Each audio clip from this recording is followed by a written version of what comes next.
Hey, it's Henry. Welcome to my YouTube channel. Today we're going to talk about how to recession-proof your marketing. But before we get into the framework on how to do this, I think it all starts with mindset. So 2 tips in terms of the mindset that we need to have during a downturn. Tip number 1 is don't panic. No good decisions are ever made in panic. So stay calm, try to understand the situation so you can make the best decision possible. Tip number 2 is to seek out the gift in the chaos. Every adversity has opportunities wrapped within it. Think about companies like Uber and Airbnb. Both of them were founded during one of the worst financial crises in the United States, the 2008 recession. IBM, Microsoft, and HP were all launched during periods of economic downturns. So it is possible to seek out the opportunity within the adversity. And we can only do that if we stay calm and make the best decision possible.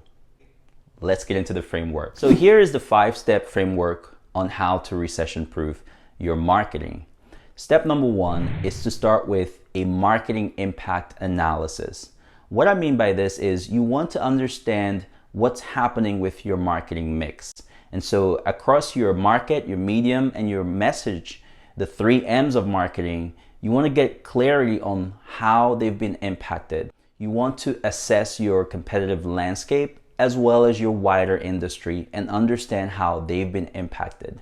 So you can look for reports within your industry, you can conduct competitive landscaping, get a better understanding of how your broader competition is performing. The second step in the framework is to segment your customers based on impact.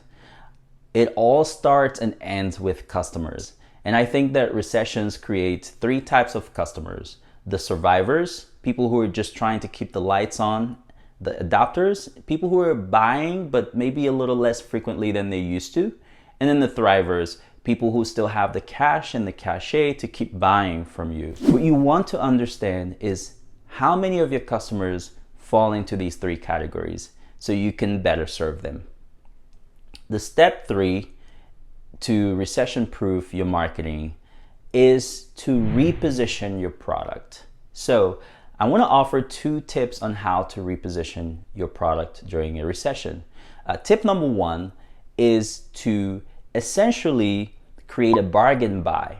When Apple launched the iPhone SE during the 2020 pandemic, that phone was introduced at a massively discounted price of $399.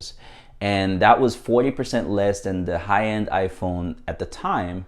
And this led to an increase in sales for Apple. Their sales went through the roof. They even saw people migrate from Android phones over to iPhones because it was such a good deal. So if you have the opportunity to create a bargain buy within your portfolio, consider doing so. During a downturn, we tend to think about products and services in 2 broad categories: essential or non-essential, which brings me to the second way to reposition your product: category migration. A good example of this is a gift wrap company that turned their inventory, which they were using at the time to create gift wraps, into face masks. And that allowed them to migrate from making gift wrap, non-essential, to making face masks, which was essential at the time, and their sales soared. If you have the opportunity to migrate from one category to the other in order to increase the value of your product or service, you should definitely consider it. Another step in the framework to help you recession-proof your marketing is to maintain your marketing budget. One of the things that most companies tend to do during a downturn is to cut their marketing budget. This is a big mistake.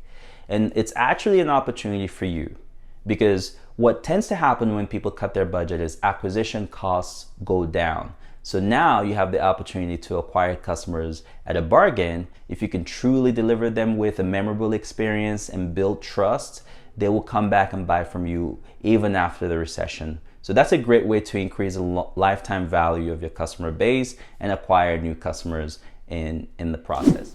Another way to recession-proof your marketing is to communicate with intention. During a recession and during most downturns, it's tempting to over-communicate. We want to show that the business is stable. We want to reassure the customers that we're here to serve them. And all of those are well-meaning, but it can become too noisy. So think about what's in it for your customer whenever you're sending out that email or you're launching that social media post, and really try to maximize the value of your communication. A couple quick takeaways to keep in mind. Trust is the most valuable asset in a downturn. So look for ways to build trust with your customer base and also create a memorable brand experience for them. If you take care of your customers, they'll take care of you. I hope you found those tips helpful. Thank you for watching.